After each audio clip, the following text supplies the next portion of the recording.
Ну что, пишем? Девчонки, давайте, уходите, не мешайте. Давайте, давайте.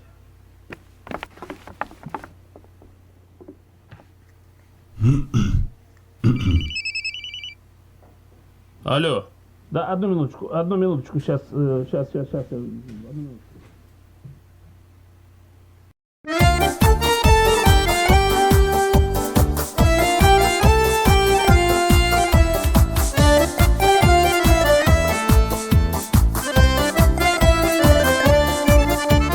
Hey duskayım bu yeni zifa Dal kebek begelesin Dallar kebek begelesin Kemeşen ezelesin Yeli kara kara Kara gözüme gene Karasan gözüme gene Bulursun gözüme gene Yeli kara kara Kara gözüme gene Karasın gözüme gene Bulursun gözüme gene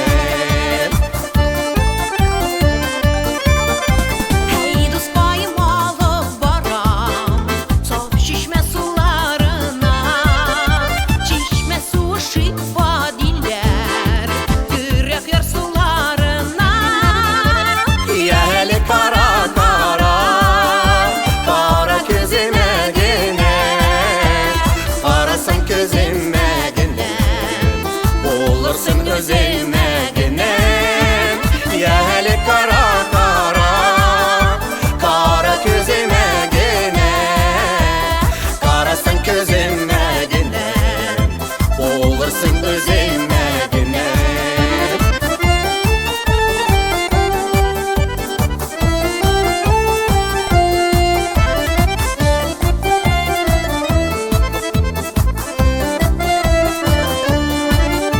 Hey duskayım sina eylem Sır söyleme dostuna Dostumun da dostu bulur Ol da söyler dostuna Yeli kara kara Kara gözüme gene Karasın gözüme gene Bulursun gözüme gene Yeli kara kara Kara gözüme gene Karasın gözüme gene Bulursun gözüme gene Yeli kara kara Kara gözüme gene Karasın gözüme gene Bulursun gözüme gene Yeli kara kara Kara gözüme gene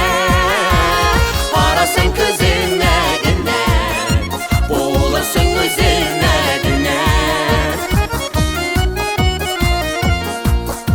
Bulursun gözüme gene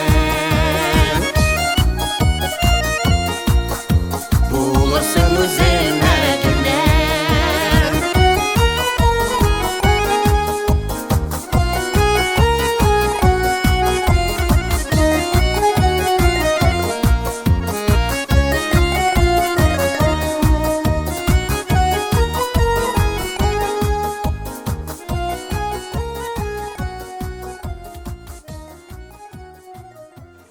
Ну как, Во, все. записано? Да, все очень хорошо, все.